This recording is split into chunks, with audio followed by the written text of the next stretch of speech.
السلام عليكم ورحمة الله وبركاته. إن الحمد لله حمدا كثيرا طيبا مباركا فيه، غافر الذنب وقابل التوب شديد العقاب ذي الطول، وصلى الله على نبينا محمد وعلى آل محمد، وبارك على نبيه المختار وعلى آله ومن تبعهم بإحسان إلى يوم الدين. أما بعد، أعوذ بالله من الشيطان الرجيم. بسم الله الرحمن الرحيم. يا أيها الذين آمنوا اتقوا الله حق تقاته ولا تموتن إلا وأنتم مسلمون. സ്നേഹം നിറഞ്ഞ ഈ ഷെയ്ഡ് മീറ്റിൻ്റെ പ്രിയപ്പെട്ട സാരഥികളെ, ബഹുമാനനായ മുനീർ നജാത്തി, അതുപോലെ തന്നെ ഇതിൻ്റെയൊക്കെ ഏറ്റവും സുപ്രധാനമായ ഘടകമായി പ്രവർത്തിക്കുന്ന എൻ്റെ സഹോദരി ജ്യേഷ്ഠത്തിമാരെ, ഉമ്മമാരെ, ഇന്ന് ഞാൻ മനസ്സിലാക്കുന്നത് വളരെ വ്യത്യസ്തമായ ഒരു ദിവസമാണ് കഴിഞ്ഞു പോയിട്ടുള്ളത്. നജാത്തി വളരെ വിശദമായി നമ്മുടെ നാടുകളിൽ നടക്കുന്ന തൗഹീദിൻ്റെ അടിവേരറുക്കുന്ന രൂപത്തിലുള്ള പ്രഭാഷണങ്ങളും വാക്കുകളുമൊക്കെ നിങ്ങളുടെ മുമ്പിൽ ഇത് നടത്തിക്കൊണ്ടുപോകുന്ന ആളുകൾ ഒരു നോട്ട് നോക്കി വെറുതെ വായിച്ചു പോകുന്നതല്ല എന്നും, നേരെ മറിച്ച് നമ്മുടെ കേരളത്തിൽ പച്ച മലയാളത്തിൽ ഏതൊരു സന്മനസ്സുള്ള മുഅ്മിനീനും തിരിച്ചറിയാൻ പറ്റുന്ന രൂപത്തിൽ പടച്ച റബ്ബിന് എതിര് സംസാരിച്ചു കൊണ്ടിരിക്കുന്ന പണ്ഡിതന്മാരുണ്ട് എന്ന ബോധ്യപ്പെടുത്തലിൽ നിന്നാണ് ഇന്നത്തെ ക്ലാസിൻ്റെ തുടക്കം. അത് ഇവിടെ LCD അതല്ലെങ്കിൽ LED TV ഒക്കെ ഉപയോഗപ്പെടുത്തി നിങ്ങളത് കേട്ടു. പിന്നീട് ഒരു ചോദ്യോത്തര സെഷനിലൂടെ കുറച്ച് സമയം നമുക്കാവശ്യമായ ഉത്തരങ്ങളിലേക്ക് എത്താൻ സാധിച്ചു. പറഞ്ഞ ഉത്തരങ്ങളിൽ എന്തെങ്കിലും പാകപ്പിഴവുകളുണ്ടെങ്കിൽ അല്ലാഹു സുബ്ഹാനഹു വ തആല പുറത്തു തരുമാറാകട്ടെ. അതിനുശേഷം ഇതിൻ്റെ ഉത്തരവാദിത്വം ഏൽപ്പിക്കപ്പെട്ട ബഹുമാന്യനായ അബ്ദുൽ മജീദ് സലഫി, അദ്ദേഹം വായിച്ച ചില കമൻറ്റുകൾ, അതൊരിക്കലും അദ്ദേഹം തന്നെ സൂചിപ്പിച്ചതുപോലെ അദ്ദേഹവും അദ്ദേഹത്തിൻ്റെ വൈഫും ഇരുന്ന് എഴുതിയുണ്ടാക്കി ഇവിടെ കൊണ്ടുവന്ന് അവതരിപ്പിച്ചതല്ല. അപ്പോൾ ആദ്യമായി സ്വാഭാവികമായും ഒരു കോമൺ ജനറലൈസ് ചെയ്ത് സംസാരിക്കുമ്പോൾ കുറച്ചൊരു ബോധമുള്ള ആളുകളുടെ ഹൃദയത്തിൽ ഒരു പിടച്ചിലുണ്ടാകും. ആ പിടച്ചിൽ മാത്രമായിട്ടാണ് നമ്മൾ ഇവരുടെ സംസാരത്തെ കാണുന്നത്. ഞാനത് ചെയ്തിട്ടില്ല, ഞങ്ങൾ ആരും അത് ചെയ്തിട്ടില്ല എന്ന് പറയുന്നത് ഒരു അഭിമാനബോധമാണ്. അതേ സമയത്ത് അത് എഴുതിയ സ്ത്രീയെ ഞാൻ അഭിനന്ദിക്കുകയാണ്. മജീദ് സാഹിബ് ഓൾറെഡി അഭിനന്ദിച്ചു കഴിഞ്ഞു. കാരണം ഒരുപക്ഷെ അത് തെറ്റോ അല്ലെങ്കിൽ തെറ്റിദ്ധാരണകളോ ഉണ്ടാകാം, ചിലപ്പോൾ ശരിയായ ധാരണകളുണ്ടാകാം. മനസ്സിൻ്റെ പ്രയാസങ്ങളെ അവതരിപ്പിക്കാനുള്ളൊരു വേദി കൂടിയാണ് നമ്മുടെ ഷെയ്ഡ് മീറ്റ്. പേര് വായിക്കുക എന്നുള്ളത് ഒരിക്കലും തന്നെ ഉചിതമല്ല. അങ്ങനെ ഇന്ന് ഒരു പേര് വായിച്ചാൽ പിന്നീട് ഇവിടെ പങ്കെടുക്കുന്ന ഒരാളും തന്നെ ഒരു നെഗറ്റീവായിട്ടുള്ള യാതൊന്നും ഇവിടെ എഴുതി തരികയില്ല എന്നുള്ളത് ഉറപ്പാണ്. അവൾ പിന്നെ എന്തു ചെയ്യും? ഇത് കൊണ്ടുപോകുന്ന ആളുകൾ വിചാരിക്കും 100% പൂർണ്ണമാണ്. മാനുഷികമായ പിഴവുകൾ, മാനുഷികമായ ഇടപെടലുകളിലൂടെ തിരുത്തി വേണം നമ്മൾ മുന്നോട്ട് പോകാൻ. അതിൽ എന്നെയും കൂടി വേദനിപ്പിച്ച ഒരു വാചകമാണ് ഇവിടെ. ഞാൻ ഒരിക്കലും തന്നെ, ഞാനോ നജാത്തി സാഹിബോ അതല്ലെങ്കിൽ അബ്ദുൽ മജീദ് സാഹിബോ ആരെങ്കിലും ഒരാൾ നമ്മുടെ ഇണ അറ്റുപോയ ആളുകൾ ആണ് എന്ന നിലയ്ക്ക് മനസ്സിനെ വേദനിപ്പിച്ചതായി എനിക്ക് തോന്നുന്നില്ല. ഉണ്ടോ? ഇവിടെ വന്നിട്ട് അങ്ങനെ തോന്നി? പക്ഷേ ഇവിടെ ഇരിക്കുമ്പോഴും നിങ്ങൾ അതിനെക്കുറിച്ച് ഓർക്കുമെന്നുള്ള പൂർണ്ണ ബോധ്യത്തോടു കൂടിയാണ് ഞങ്ങൾ സംസാരിക്കുന്നത്. ഏതെങ്കിലും ഒരു കാര്യം പറയുമ്പോൾ അവരെ കൂടി നമ്മുടെ ഹൃദയത്തിലേക്ക് കൊണ്ടുവരണം. നിങ്ങളുടെ കൂടെ ജീവിച്ച ആൾ ഇന്ന് റബ്ബിൻ്റെ അരികിലായിരിക്കും.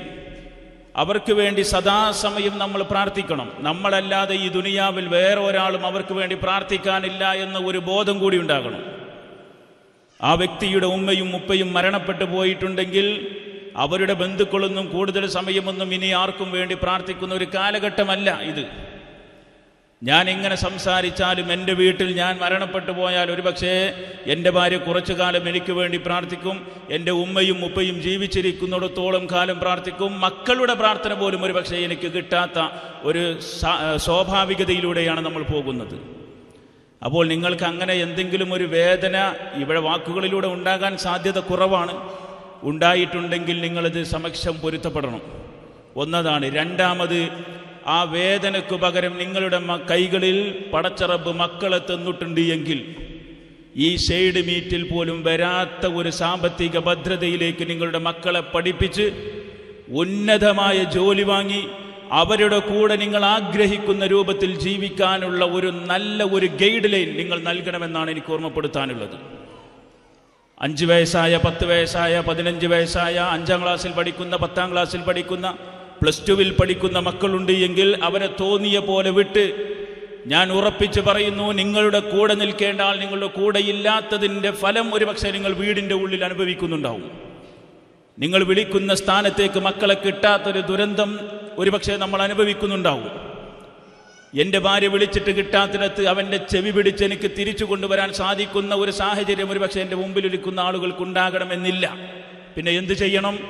അത് ഒഴിവാക്കിക്കൊണ്ട് അവരെ തോന്നിയ പോലെ വിട്ടാൽ അപ്പുറം നഷ്ടപ്പെട്ടതും ഇനി ഭാവിയിലും നഷ്ടം നിങ്ങൾക്ക് സഹിക്കേണ്ടി വരുമെന്നുള്ള ബോധത്തിലായിരിക്കണം നമ്മൾ വളർത്തേണ്ടത്. അപ്പുറത്ത് നല്ല രൂപത്തിലുള്ള ക്ലാസുകൾ നടക്കുന്നുണ്ട്. അതുപോലെ തന്നെ തുടർ മത പഠന വിദ്യാഭ്യാസ സമ്പ്രദായം നമ്മുടെ നാടുകളിലുണ്ട്. ഞായറാഴ്ചകളിൽ നടത്തപ്പെടുന്ന സംരംഭങ്ങളുണ്ട്. ഏതെങ്കിലും ഒരു പ്രഭാഷകന്റെയോ ഒരു പണ്ഡിതന്റെയോ ഒരു ക്ലാസ് എടുക്കുന്നവന്റെയോ ഏതെങ്കിലും ഒരു വാചകം എൻ്റെ പെൺകുട്ടിയുടെ മനസ്സിൽ തട്ടിയാൽ ഇന്നു മുതൽ അവളുടെ ജീൻസ് പാൻറ് ഒഴിവാക്കിക്കൊണ്ട് പർദ്ദക്കുള്ളിൽ അഭയം തേടുമെന്നുള്ളതിൽ യാതൊരുവിധ സംശയമില്ല. അതൊരു സ്പാർക്ക് കിട്ടണം. ആ സ്പാർക്ക് കിട്ടണമെങ്കിൽ കേൾക്കണം.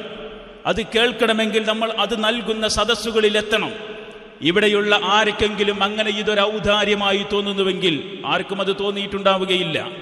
ഞാനതാണ് പറയുന്നത്. ഈ ഔദാര്യം വാങ്ങാതിരിക്കുന്ന ഒരവസ്ഥയിലേക്ക് നിങ്ങളുടെ മക്കളെ കൊണ്ടുവന്ന് നിങ്ങൾ പഠനത്തിൽ ഉന്നതമായ വിദ്യാഭ്യാസം നൽകി അവരുടെ കൂടെ കാറിൽ സഞ്ചരിക്കുന്നത് സ്വപ്നം കണ്ട് നിങ്ങൾ ഏതെങ്കിലും ഒരു 3, 4, 5, 10 വർഷത്തിൻ്റെ ഉള്ളിൽ നിങ്ങൾ വാങ്ങുന്ന കൈകളിലൂടെ തിരിച്ചു കൊടുക്കുന്ന ഏറ്റവും ഒരു നല്ല സാമ്പത്തിക സ്രോതസ്സിലേക്ക് നിങ്ങളുടെ മക്കളെ ഉപയോഗപ്പെടുത്തണം. അത് ഈ സമയത്ത് കൈവിട്ടു പോയാൽ പിന്നെ കിട്ടില്ല. ഇത് പറയാൻ പറ്റിയൊരു സാഹചര്യം എൻ്റെ മുമ്പിലുള്ളത് കൊണ്ട് ഞാനത് സംസാരിച്ചു എന്ന് മാത്രം. മറ്റൊന്ന്, ഇതൊരിക്കലും തന്നെ ഒരു ഔദാര്യമായി നിങ്ങൾ കാണരുത്. ആർക്കെങ്കിലും അങ്ങനെ ഫീൽ ചെയ്തിട്ടുണ്ട് എങ്കിൽ, ഔദാര്യമായിരുന്നുവെങ്കിൽ ഈ പറയുന്ന വ്യക്തികളുടെ അരികിൽ വന്ന് നേർക്കുനേരെ നിങ്ങളുടെ കൈകളിൽ പണം തരാൻ പറ്റുന്ന അത്രയും സാമ്പത്തികമായ ഉന്നതിയിൽ നിൽക്കുന്ന ആളുകൾ ഇതിലേക്ക് ഡൊണേഷനുകൾ നൽകുന്നുണ്ട്. നിങ്ങൾക്കറിയാം, ഒരുപാട് പണം നൽകുന്നുണ്ട്. നേരെ മറിച്ച് നിങ്ങളുടെ അഡ്രസ്സും നിങ്ങൾ ആരാണ് എന്ന് അവർക്ക് ബോധ്യപ്പെടണമായിരുന്നുവെങ്കിൽ നിങ്ങളുടെ വീട് അന്വേഷിച്ച് വരാൻ അവർക്ക് സാധിക്കുമായിരുന്നു. ആരെങ്കിലും വന്നിട്ടുണ്ടോ നിങ്ങളുടെ വീട്ടിൽ? ഞാൻ ഷെൽട്ടറിൻ്റെ ഇന്ന ആളാണെന്ന് പറഞ്ഞ് ആരെങ്കിലും ഒരാളുടെ വീട്ടിലേക്ക് വന്നിട്ടുണ്ടോ? ഇല്ല. കാരണം എന്തെന്നറിയോ? നാളെ 7 വിഭാഗം ആളുകൾക്ക് പടച്ചറബ് തണലിട്ട് നൽകുമ്പോൾ ആ ഹദീസിൽ കാണാം, ഒരു വിഭാഗം അല്ലാഹുവിൻ്റെ പ്രവാചകൻ സ്വല്ലല്ലാഹു അലൈഹി വസല്ലമ പറഞ്ഞത്, വലതു കൈ കൊടുക്കുന്നത് ഇടതു കൈ അറിയാതെ കൊടുക്കണമെന്നാണ്. ഇവിടെ ഇരിക്കുന്ന ഒരാൾ എന്തായാലും ഒരു മീഡിയേറ്റർ വേണ്ടി വരും, ഇല്ലേ? ഒരു സ്വതക്ക അല്ലെങ്കിൽ ഒരു സമ്മാനം, ഒരു ഗിഫ്റ്റ് ഒരാൾക്ക് കൊടുക്കുമ്പോൾ ഒരാൾ കൊടുക്കാൻ എന്തായാലും വേണ്ടേ? അതിനപ്പുറത്ത് കൊടുക്കുന്ന ഒരാളും നിങ്ങളുടെ പേര് ചികഞ്ഞ് അന്വേഷിച്ചിട്ടില്ല. അതൊരിക്കലും തന്നെ പ്രിയപ്പെട്ടവരെ, അത് ഔദാര്യമല്ല, അത് നിങ്ങളുടെ അവകാശമാണ്. ഇനി നിങ്ങളൊന്ന് ആലോചിച്ച് നോക്കി, ഇതൊരു ഔദാര്യം സ്വീകരിക്കുന്ന ആളുകൾ നമ്മുടെ അങ്ങാടികളിലില്ലേ? ഇല്ലേ? ഈ ക്യാമറ ഇങ്ങോട്ടാണ് തിരിച്ചു വെച്ചിട്ടുള്ളത്, ആരാണെന്നൊന്നും അറിയില്ല. അതുകൊണ്ട് ബേജാറാകണ്ടോ? അങ്ങാടികളിലൂടെ ഇല്ലേ 5ഉം 10ഉം ഒക്കെ? അങ്ങനെ ഒരു അവസ്ഥ നമുക്ക് പടച്ചോൻ തന്നിക്കണോ? ഇല്ലല്ലോ. അതുകൊണ്ട് പടച്ചറബിൻ്റെ മുമ്പിൽ നമ്മൾ ശുക്ർ പറയണം. അള്ളാഹുവിൻ്റെ മുമ്പിൽ നമ്മൾ സദാസമയം നഷ്ടപ്പെട്ടു അത് തിരിച്ചു കൊണ്ടുവരാൻ സാധ്യമല്ല. ഞാൻ ഈ സംസാരിക്കുന്നുവെങ്കിൽ എൻ്റെ മരണം ഇന്ന് 10 മിനിറ്റിൻ്റെ ഉള്ളിലാണ് എങ്കിൽ 9ാമത്തെ മിനിറ്റ് പോലും ഞാൻ സംസാരിച്ചു കൊണ്ടിരിക്കും. 10ാമത്തെ മിനിറ്റ് ഇവിടെ ഞാൻ മരണപ്പെട്ടു വീഴും. അപ്പോൾ എൻ്റെ ഭാര്യയും ഇതേ അവസ്ഥയിലേക്ക് മാറും. അപ്പോൾ എന്ത് ചെയ്യണം? ഈ ദുനിയാവ് അങ്ങനെയാണ്. ഈ നശ്വരമായ ലോകത്തിൻ്റെ അപ്പുറത്ത് വരാനിരിക്കുന്ന ഒരു ലോകത്ത് നാളെ പരലോകമുണ്ട് എന്നും അവിടെ സ്വർഗമുണ്ട് എന്നും നരകമുണ്ട് എന്നും നമ്മെ ബോധ്യപ്പെടുത്തുന്ന, അതാണ് ഇതിൻ്റെ പിറകിൽ പ്രവർത്തിക്കുന്നവരുടെ ഉദ്ദേശം. അതുകൊണ്ട് നിങ്ങളെ ഇങ്ങോട്ട് ക്ഷണിച്ചു. ഞാൻ ചോദിക്കട്ടെ, ഇന്ന് വീട്ടിലായിരുന്നുവെങ്കിൽ നിങ്ങൾ എന്തായിരിക്കും കണ്ടുകൊണ്ടിരിക്കുക? ഒന്ന് ആലോചിച്ചു നോക്കി. എന്തായിരിക്കും നിങ്ങളുടെ ഇപ്പോഴത്തെ അവസ്ഥ? ഞാനിവിടെ ക്ലാസ് എടുക്കാൻ വന്നതുകൊണ്ട് ഞാൻ വരുന്നതിനും മുഴുവനും ഈ മൊബൈലിൽ അതിങ്ങനെ റെഫർ ചെയ്തുകൊണ്ടാണ്. ഇവിടെ എത്തിയപ്പോൾ പിന്നെ അതിൻ്റെ ആവശ്യമില്ലാന്ന് തോന്നിയ രൂപത്തിലേക്ക് കാര്യങ്ങൾ മാറി. കാരണം വേറെ രൂപത്തിലാണ് ഇന്ന്. മാഷാ അല്ലാ, ഞാൻ വിചാരിക്കാത്ത ഒരു രൂപത്തിൽ നിങ്ങളുടെ മനസ്സ് ആരും ഉറങ്ങണില്ല. ഇന്ന് ആരും ഉറങ്ങണില്ല. കാരണം എന്താണ്? ഞാൻ മനസ്സിലാക്കുന്നത് വ്യത്യസ്തമായ രൂപത്തിലാണ് ഇന്ന് വിഷയം അവതരിപ്പിക്കപ്പെട്ടിട്ടുള്ളത്. എങ്കിൽ പ്രിയപ്പെട്ടവരെ, ഇവിടെ വന്നിരുന്ന സമയം എത്രയും ഇൻഷാ അല്ലാഹ് നാളെ പരലോകത്തെ ഇബാദത്തിൻ്റെ പ്രതിഫലമാണ്. നല്ല ഉദ്ദേശത്തോടു കൂടി നമ്മൾ ഇരിക്കുകയാണ് എങ്കിൽ. അതുകൊണ്ട് ഈ പറഞ്ഞതിൽ പിന്നെ മറ്റൊന്ന്, ഇവിടുന്ന് ആരിൽ നിന്നൊക്കെ പ്രയാസം അനുഭവപ്പെടുക എന്ന് പറഞ്ഞാൽ, സ്കൂളിൽ പീട്ടിക്ക് വിടുന്നതും അസംബ്ലിക്ക് കൊണ്ടുപോകണം. നമ്മളൊന്ന് ആലോചിച്ച് നോക്കി നിങ്ങൾ. അസംബ്ലി നമ്മളെ കൊല്ലാൻ കൊണ്ടുപോകുന്നല്ല, പിന്നെന്താ? നമ്മളെ ടീച്ചർ പറയാം ലൈനാകണമെന്ന് പറഞ്ഞാൽ അതോടുകൂടി സ്വാതന്ത്ര്യം വിട്ടു. നമ്മൾ ചിന്തിക്കുകയാണ് പിന്നെ അടിമയായി അസംബ്ലിക്ക് പോണത്. അങ്ങനെയൊന്നും വിചാരിക്കരുത്. ഇപ്പം ഞാനിതൊക്കെ പറയുന്നുണ്ട് കാരണം ഞാൻ ഇവിടെ നിൽക്കുന്ന ആളാണ്. ഞാൻ എൻ്റെ സ്കൂളിൽ പോയിട്ട് HM വിളിക്കുക, മുഹാജിറെ ഇന്നലെ സബ്മിറ്റ് ചെയ്യാൻ പറഞ്ഞ ടീച്ചിങ് നോട്ട് ഇതുവരെ സബ്മിറ്റ് ചെയ്തിട്ടില്ലല്ലോ പറഞ്ഞാൽ, അപ്പോൾ എനിക്കും തോന്നും പടച്ചോനെ ഞാൻ ഇയാൾ അടിമയാണോ? അതെൻ്റെ ഉത്തരവാദിത്വം നിർവഹിക്കലാണ്. ഒരാൾ മറ്റൊരാളെ നിയന്ത്രിക്കാനില്ലാത്ത ഒരു ലോകം വേണമെന്ന് വാശി പിടിക്കുന്നവരുടെ ലോകത്ത് ഇപ്പോൾ മെല്ലെ മെല്ലെ പോകുന്നുണ്ട്. ഒരാൾ മറ്റൊരാളെ നിയന്ത്രിക്കാനില്ലാത്ത ലോകത്തിൻ്റെ അവസ്ഥ എന്തായിരിക്കും? ഇവിടെ ടൗണിലേക്കൊന്ന് പോവുക, ഇടത് ഭാഗത്ത് കൂടെ വണ്ടി പോകണം, വലത്തെ ഭാഗത്ത് കൂടെ ഒരാൾ നല്ല 100 സ്പീഡിൽ ഇങ്ങനെ പോകുകയാണെങ്കിൽ അവനെ പിടിക്കാൻ പോലീസുണ്ട്. നിയമം എല്ലായിടത്തും നമുക്ക് സുരക്ഷിതത്വമാണ് നൽകുന്നത്. ഇവിടെ മജീദ് സാഹിബ് സൂചിപ്പിച്ചു, ലൈനായി പോകുമ്പോൾ ഇതിങ്ങനെ ഫോട്ടോ എടുത്ത് വിട്ടിട്ടൊന്നുമില്ലല്ലോ ലൈനായി പോണത്. അത് ചില നിയന്ത്രണങ്ങൾ അതൊരിക്കലും തന്നെ അടിമത്തമായി തോന്നരുത്. ഏതെങ്കിലും ഒരു 10 ആളുകളുണ്ട്, ഒരു ചോറ് ഇപ്പോൾ ചോറ് വിളമ്പാണ് സമയത്ത് ഒരാളുണ്ടെങ്കിൽ എവിടെയും പോയി തിന്നാം. ഒരു 50 ആളുടെ സദസ്സിലാണെങ്കിലോ എല്ലാവരും പോയി വിളമ്പിയാൽ എന്തായിരിക്കും അവസ്ഥ? അപ്പോൾ അതുകൊണ്ട് നിയമങ്ങളും നിർദ്ദേശങ്ങളും ഒന്നും തന്നെ മറ്റൊരാളുടെ മേൽ അധികാരം കൊണ്ടുവരാനോ അല്ലെങ്കിൽ ഞാൻ അടിമത്തത്തിലാണ് എന്ന് വിചാരിക്കാനോ ഉള്ളതല്ല. അതുകൊണ്ട് എൻ്റെ വിഷയത്തിൽ ഞാൻ തെന്നിമാറി സംസാരിക്കുന്നില്ല. ഞാൻ ഓർമ്മപ്പെടുത്തിയത് ഇത്ര മാത്രമേ ഉള്ളൂ. നമുക്ക് അല്ലാഹുവിൻ്റെ ഒരു പടച്ചറബിൻ്റെ ഒരു ഔദാര്യമാണ്. അൻതുമുൽ ഫുഖറാഉ ഇലല്ലാഹ്. അത് ഞാനും എല്ലാവരും അള്ളാഹുവിലേക്ക് ഫക്കീറാണ്. അള്ളാഹുവിനെ ആവശ്യമില്ലാത്തത് ലോകത്ത് ഇവിടെ ആർക്കുമില്ല. എല്ലാവർക്കും റബ്ബിന് ആവശ്യമുണ്ട്. പിന്നെ നമ്മുടെ റിസ്ക് ചില ആളുകളുടെ കൈകളിൽ അള്ളാഹു കൊടുത്തിരിക്കും. ആ റിസ്ക് കിട്ടണമെങ്കിൽ ആ സമയത്തിലും സന്ദർഭത്തിലും നമ്മൾ യോജിച്ചു വരണം. ഞാൻ ജോലിക്ക് പോകാതെ എൻ്റെ വീട്ടിലിരുന്നിട്ട് ഞാൻ പറയാണ് ഞാൻ അങ്ങോട്ട് പോവുകയില്ല എന്ന് പറഞ്ഞാൽ എനിക്ക് പൈസ കിട്ടൂല. മനസ്സിലാകണ്ടോ? നമ്മുടെ റിസ്ക് ചില ആളുകളുടെ കൈകളിൽ അള്ളാഹു കൊടുത്തിട്ടുണ്ട്. ഇവിടെ പറഞ്ഞു, എൻ്റെ കൂടെയുണ്ടായിരുന്ന ആള് ഉണ്ടായിരുന്ന സമയത്ത് നല്ല സമൃദ്ധമായി ജീവിച്ചു. എന്നാൽ ഞാൻ ചോദിക്കട്ടെ, ഒരുപക്ഷെ ഇപ്പോൾ കൂടെയുള്ള ആള്, ഓർമ്മപ്പെടുത്തുക, കൂടെയുള്ള ആൾ ഉള്ളത് കൊണ്ട് പടച്ചവനെ ജീവിതം എനിക്ക് മതിയായി എന്ന് തോന്നി എത്ര ആളുകളുണ്ട് ലോകത്തില്ലേ? അങ്ങനെ നിങ്ങൾക്ക് തോന്നിയിട്ടുണ്ടോ? ഇല്ലല്ലോ. അപ്പോൾ ഒരിക്കലും തന്നെ നമ്മുടെ പ്രയാസത്തെ നമ്മൾ ഒരിക്കലും തന്നെ അത് വിശാലാർത്ഥത്തിൽ എടുക്കരുത്. കൂടെ ജീവിക്കുന്ന ആളുകൾ 2 പേരും പ്രയാസപ്പെട്ട് ജീവിക്കുന്നവരുണ്ട്. ഒന്ന് പിരിഞ്ഞാൽ മതിയായിരുന്നു എന്ന് വിചാരിക്കുന്നവരുണ്ട്. ഇല്ലേ? എത്ര ആളുകളുണ്ട്? അതുകൊണ്ട് നമ്മൾ പ്രാർത്ഥിക്കുക അവരുടെ ആഖിറം നല്ലതിനാകാൻ, പരലോകത്ത് സ്വർഗം കിട്ടാൻ. കൂട്ടത്തിൽ നമ്മളും അവരുടെ കൂടെ ചേരണം. അള്ളാഹുവിൻ്റെ പരിശുദ്ധ ഖുർആനിലും പ്രവാചകൻ സല്ലല്ലാഹു അലൈഹി വസല്ലമയുടെ ഹദീസുകളിലൂടെയും കാണാൻ സാധിക്കുന്നത്, മുഅ്മിനായി മുവഹിദായി മരണപ്പെട്ടു പോകുന്ന വ്യക്തികളെ മുഅ്മിനായ മുവഹിദായ മുവഹിദത്തായ മുഅ്മിനത്തായ പടച്ചറബിനെ തഖ്വയോടുകൂടി ജീവിക്കുന്ന അവൻ്റെ ഭാര്യയുടെ കൂടെ അല്ലെങ്കിൽ അവളുടെ ഭർത്താവിൻ്റെ കൂടെ, അതുപോലെ തന്നെ അൽഹഖ്നാ ദുർരിയ്യതഹും, ആയത്ത് എനിക്ക് പൂർണ്ണമായി ഓർമ്മയില്ല, അവരുടെ മക്കളെ അടക്കം പടച്ചറബ് സ്വർഗത്തിൽ കൊണ്ടുപോകുന്ന ഷർത്ത് എന്താണെന്നറിയോ?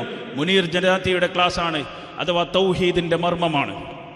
തൗഹീദുള്ള സകലമാന മനുഷ്യരും അവരെന്ന് മരണപ്പെട്ടു പോയാലും ശരി, നാളെ പരലോകത്ത് കൊണ്ടുവരുമ്പോൾ കുടുംബത്തെ പരസ്പരം ചേർത്തി വെക്കുന്ന ലോകമാണ് സ്വർഗം. ആ സ്വർഗത്തിൻ്റെ ലോകത്തിന് വേണ്ടിയാണ് നമ്മൾ അധ്വാനിക്കുന്നത്. എങ്കിൽ ആ അധ്വാനത്തിൽ പടച്ച റബ്ബിന്റെ അരികിൽ നമുക്ക് പ്രതിഫലം കിട്ടണമെന്ന ബോധത്തോടും കൂടി നല്ല നീയത്തോടു കൂടി നമ്മൾ ജീവിക്കുക. ഇൻഷാ അല്ലാഹ് നഷ്ടപ്പെട്ടു പോയ ചിറകുകൾ നാളെ പരലോകത്ത് നമുക്ക് നേടിയെടുക്കണം. അതിന് കൂടുതലൊന്നും വേണ്ട. മുവഹിദായി ജീവിക്കുക, മുവഹിദത്തായി ജീവിക്കുക, അള്ളാഹുവിന് മാത്രം ഇബാദത്തെടുക്കുക. എന്നിട്ട് മരണപ്പെട്ടു പോയ ആളുകളുടെ പാപം പുറത്തു കൊടുക്കാൻ വേണ്ടി നമ്മൾ സദാസമയം അള്ളാഹുവിനോട് പ്രാർത്ഥിക്കുക. എന്നിട്ട് നമ്മളും 3 കഷ്ണം തുണിയിൽ പൊതിഞ്ഞെടുക്കുമെന്നുള്ളത് ഉറപ്പാണ്. ഈ ലോകത്ത് ഏതെങ്കിലും ഒരു വിഷയത്തിൽ സംവാദം നടന്നിട്ടില്ലെങ്കിൽ ആഖിറമുണ്ടോ പരലോകമുണ്ടോ എന്നുള്ളതിൽ സംവാദം നടന്നിട്ടുണ്ട്. എന്നാൽ മരിക്കുമോ ഇല്ലേ എന്നുള്ളതിൽ സംവാദം ഈ ലോകത്തിന് വരെ നടന്നിട്ടില്ല. എങ്കിൽ പ്രിയപ്പെട്ടവരെ, ആ ലോകത്തിനപ്പുറം ഒരുമിച്ച് ചേരാനുള്ള ഒരവസരം കൂടി അഷ്റഫുൽ ഖൽഖ് മുഹമ്മദ് മുസ്തഫ സ്വല്ലല്ലാഹു അലൈഹി വസല്ലമ പഠിപ്പിച്ചു തന്നിട്ടുണ്ട്. അത് തൗഹീദുള്ളവരാവുക എന്നത് മാത്രമാണ്. അവരെയും അവരുടെ മക്കളെയും കുടുംബത്തെയും ഭാര്യയെയും ഭർത്താവിനെയും ഒരുമിച്ച് ചേർക്കുന്ന ലോകമാണ് സ്വർഗം. ആ ലോകത്തിന് വേണ്ടി നമ്മൾ പ്രവർത്തിക്കുക. അതുകൊണ്ട് ഇവിടെ വരുന്നവർക്ക് ഒരിക്കലും തന്നെ മാനസികമായ ബുദ്ധിമുട്ടുണ്ടാകരുത്. ഞാൻ വരുന്നത് പറയാൻ ഞാൻ ആഗ്രഹിക്കുന്നില്ല, പക്ഷേ ഇപ്പോൾ പറഞ്ഞു പോവുകയാണ്. ഞാൻ വരുന്നത് കാസർഗോഡിൽ നിന്നാന്ന് പറയും. എൻ്റെ വീട് ഇടയ്ക്കരയാണ്, പക്ഷെ വരുന്നത് കാസർഗോഡ്. എൻ്റെ ജോലി അവിടെ. ഞാൻ മജീദ് സാഹിബിനോട് പറഞ്ഞത് ഇൻഷാ അല്ലാഹ് ഇതിങ്ങനെ തുടർച്ചയായി പോകണമെന്നാണ് എൻ്റെയും ആഗ്രഹം. മറ്റൊന്നും പ്രതീക്ഷിക്കണില്ല. കാരണം എന്താണെന്നറിയോ, നിങ്ങളോട് സംസാരിച്ച് തിരിച്ചു പോകുമ്പോൾ ഞാൻ അനുഭവിക്കുന്ന ചില നിമിഷങ്ങളുണ്ട്. അതെന്താണെന്നറിയോ, ഇത്രയും ആളുകളുടെ സങ്കടങ്ങൾ അവരുടെ മുമ്പിൽ എൻ്റെ വാക്കുകൊണ്ട് ഒരു ചെറിയ ആശ്വാസമെങ്കിലും കിട്ടിയാൽ നിങ്ങൾ ഞങ്ങൾക്ക് വേണ്ടി പ്രാർത്ഥിക്കുമെന്നൊരു ബോധമുണ്ട്. ഏതെങ്കിലും ഒരാളുടെ ആമീൻ മതി നാളെ പരലോകം രക്ഷപ്പെട്ടു പോകാൻ. നിങ്ങൾ കേട്ടിട്ടില്ലേ ഖുത്ബയിൽ പ്രാർത്ഥിക്കാൻ പറയുന്നത്?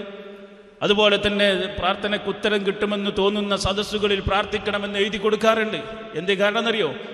പറയുന്ന മുഹാജിറിൻ്റെയോ മുനീറിൻ്റെയോ അതല്ലെങ്കിൽ നമ്മുടെ മജീദ് സാഹിബിൻ്റെയോ അവരുടെ മഹത്വം കൊണ്ടല്ല. ഇവിടെ ഇരിക്കുന്ന ഏതെങ്കിലും ഒരു പെണ്ണിൻ്റെ പാവപ്പെട്ട ഒരു സ്ത്രീയുടെ ഹൃദയത്തിൽ നിന്ന് പടച്ചവനെ ആമീൻ എന്നുള്ള ഒരു പദം പടച്ച റബ്ബ് സ്വീകരിച്ചാൽ അത് മതി. ഞങ്ങൾക്ക് എല്ലാവർക്കും അത് മതി.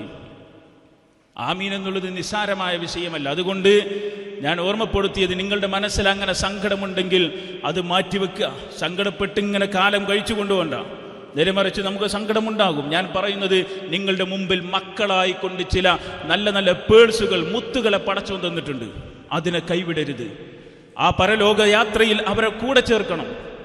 എന്നിട്ട് അവർക്ക് വേണ്ട വിദ്യാഭ്യാസം നൽകണം. ഇഖ്റ ബിസ്മി റബ്ബിക്കല്ലദീ ഖലഖ എന്ന പരിശുദ്ധ ഖുർആനിന്റെ 1-ാമത്തെ വചനം.